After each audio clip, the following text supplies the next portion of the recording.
Toby's little friend. Toby the tram engine loves working on his branch line. He enjoys the peaceful sounds of the countryside and he loves taking passengers in Henrietta. One of Toby's favourite sounds to hear is the birds singing. He thinks there's nothing better to hear than the song from a bird.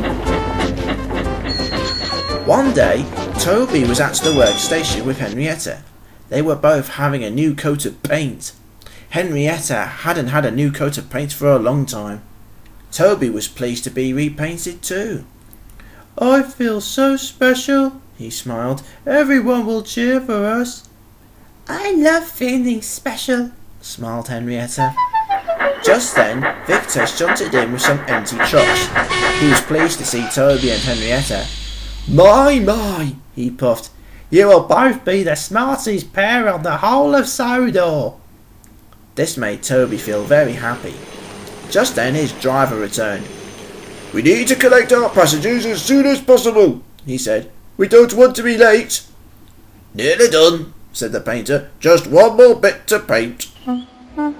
Soon, Toby and Henrietta were looking very smart. Even Victor was impressed. "Very smart," he said. "Thank you," said Toby. "Come on, Toby," called his driver. "Time we were off." Toby rang his bell and he set off to collect his passengers. As they puffed along to Knapford Station, Toby could hear the peace and quiet of the countryside. "Listen to that," he smiled happily. "I can't hear anything," said Henrietta. "Exactly," puffed Toby. "It's lovely and quiet." Toby rounded a bend in the track and saw some people waving and cheering to him. Toby felt very proud of himself. "I know today is going to be a great day," he thought to himself. Then he heard a strange sound. Toby was puzzled. "What's that?" he asked his driver. His driver listened carefully. "It sounds like someone in trouble," he thought. The sound got louder and louder.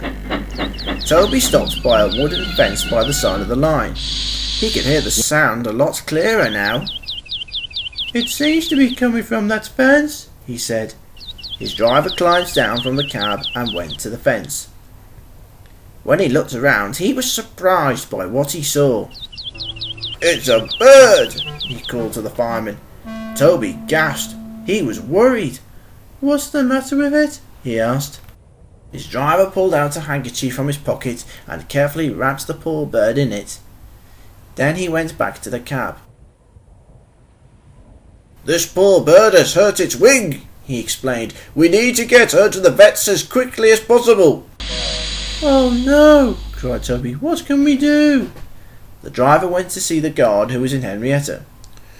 "Can you please look after this bird?" he asked. "She's hurt her wing and we can't keep it in the cab." "Of course I can," he said. "I'll keep a hold of her until we get it to the vet's." The driver was pleased to hear this. After he gave the poor bird to the guard, he ran back to the cab and Toby set off again. Toby puffed carefully along the line. He was worried about the bird. "I hope we get there in time," he puffed. "Don't worry," said his driver. "We'll tell the Fat Controller about this before we leave Knapford Station." Soon they arrived at Knapford Station where the passengers were waiting. The Fat Controller was waiting there too. "You're late, Toby," he said sternly. "That's not like you." "I'm sorry, sir," chuffed Toby, "but we had to make a quick stop." Toby's driver explained to the Fat Controller what had happened. The guard came to see them and he showed the injured bird in the handkerchief. "We couldn't leave her there, sir," said Toby. "We must help the poor bird." The Fat Controller thought about this for a moment. Then he saw how worried Toby was. "I'll telephone the vets," he said. "They can send someone down to the next station to collect the bird." "Thank you, sir," said Toby. "But you better hurry, Toby," the Fat Controller added. "You must make up for lost time as well." The driver and fireman agreed. They climbed back into the cab and the guard returned to Henrietta. The passengers climbed on board and the guard blew his whistle. "On your way, Toby," said the fat controller. "I'll telephone the vets and let them know what's happening." "Yes, sir. Thank you, sir," huffed Toby. He rang his bell and quickly puffed away. Toby was trying his hardest to make up for lost time, but he was more worried about the poor bird. As he rounded the bend, his fireman was getting concerned. "Take it steady, Toby," cried the fireman. "We mustn't upset the passengers." "I'm sorry, sir," said Toby. "I just don't want to be late." "We won't," said the fireman. "Now slow down, please, otherwise we'll have an accident." Toby agreed, and the driver slowed him down. The guard in Henrietta was talking to the passengers. He explained to them about the poor bird. "We must make an emergency stop at the next station," he explained. "We found this poor bird by a fence on the side of the line, and she's not looking well. We must get her to the vets as quickly as possible." "We'll help," said the passengers. "We'll do our best to help out." The guard was pleased to hear this. He turned round to check on the bird. "Don't worry, girl," he said. "We'll get you to the vets in time." Soon Toby was approaching the next station. He rang his bell as loud as he could. The station master was there with the vet. "Whoa, Toby!" called his driver, and put on the brakes as gently as he could. Steadily, Toby came to a stop. His cheeks were red and his wheels ached. "Here we are," he panted. "The poor bird is in Henrietta." The guard climbed out of Henrietta and walked towards the vet. He showed the vet the poor bird in the handkerchief. "She's hurt her wing," the guard explained. "Can you help her, please?" The vet carefully took the bird out of the guard's hand. "Don't worry," she smiled. "I'll make sure she gets all the help she needs." Toby gave a happy smile. "Thank you," he smiled. "I hope you get well soon," he called to the bird. The vet walked back to her car and Toby watched as she drove away. He began to worry even more. "Cheer up, Toby," said his driver, trying to comfort him. "The bird will be all right now. She's in good hands." Toby gave a little smile, but he was still worried. "If only there was something I could do to help," he sighed to himself. But then it was time for Toby to go. The passengers made their way off the platform and more passengers climbed in. Toby rang his bell and set off out of the station. As the day went on, Toby was feeling more and more worried. He couldn't stop thinking about the poor bird. "I wonder if there's anything I could do to help," he thought to himself. Then he had an idea. "Maybe if the little bird is feeling a little better," he suggested, "we could look after her at my shed. She could stay in the birdhouse." The driver thought this was a very good idea. "We could feed her and keep her warm while she stays there," he agreed. "What a good idea, Toby." Toby smiled. He was pleased with his plan. At the next station, Toby's driver telephoned the vet and explained Toby's plan. The manager of the vet agreed it was a wonderful idea. "I'll make sure the bird is delivered to Toby's shed as soon as it's safe to take her to you," he said. "Thank you," smiled Toby's driver. "I'll tell Toby the good news." When Toby heard the news, he was delighted. "Hooray!" he cheered happily. "Now remember," said his driver sternly, "it's a big responsibility looking after an injured bird. So please make sure you look after her well." "I will," smiled Toby. "I promise." Later that afternoon, Toby was resting in his shed. He was enjoying his rest when a car pulled up. Toby saw that it was the vet. Then he saw that she was carrying the bird in her hands. "Here she is, Toby," said the vet. "Are you ready to look after her?" "Oh yes, I am," beamed Toby. "We've made a space for her in the birdhouse." The vet was pleased, so she carefully placed the bird in the birdhouse. Then Toby watched as the bird snuggled up in her cosy nest. The driver put some bird feed in her doorway so she could have something to eat. Good luck, Toby, waved the vet as she got into her car. Toby quietly rang his bell as the vet drove away. She's enjoying her home, Toby, the driver exclaimed. I cannot wait to talk to her, said Toby. He wanted to let the little bird rest for a while before he talked to her. Later that night, Toby was left alone in the shed. He was happily talking to the little bird. He enjoyed talking to her, and he told her all about his adventures and about his friends on Sodor. The little bird chirped and gently flapped her wings.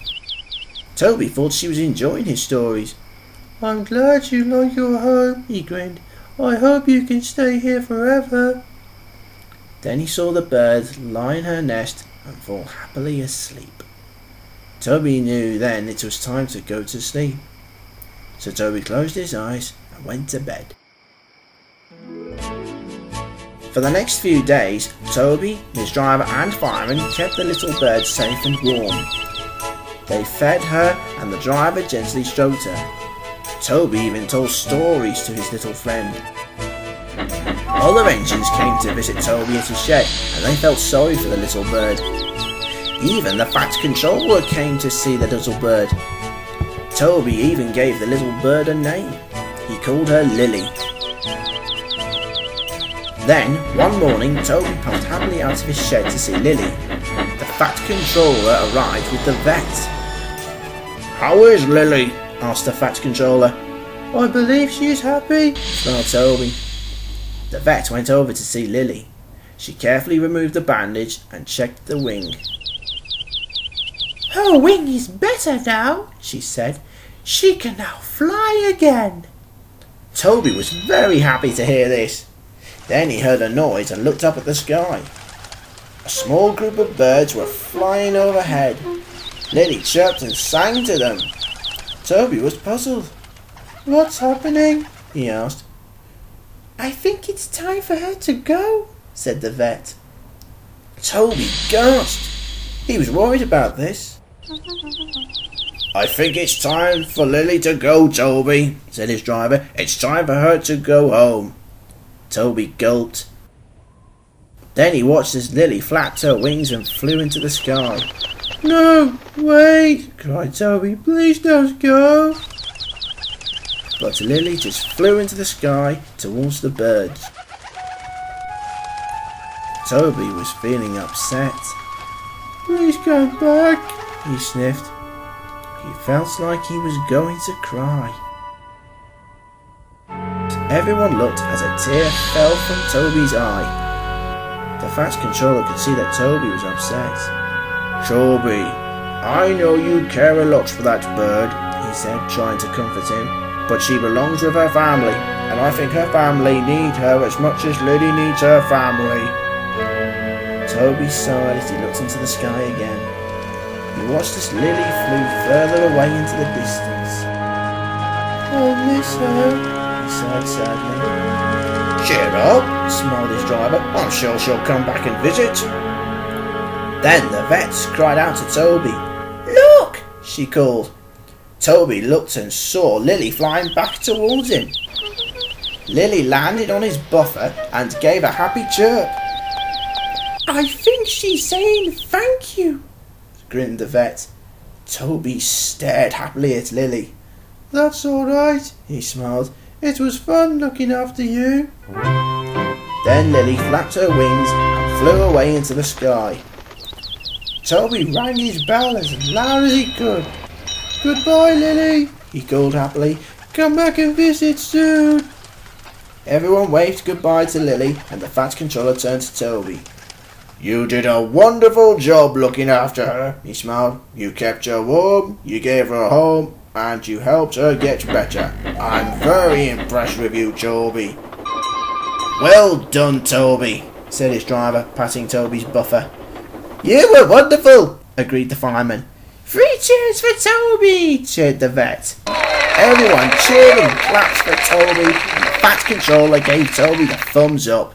You are indeed a really useful engine, he smiled. Toby beamed from buffer to buffer. He felt very proud to not only have helped out a bird in trouble, but he was very happy to have in his birdhouse a little friend.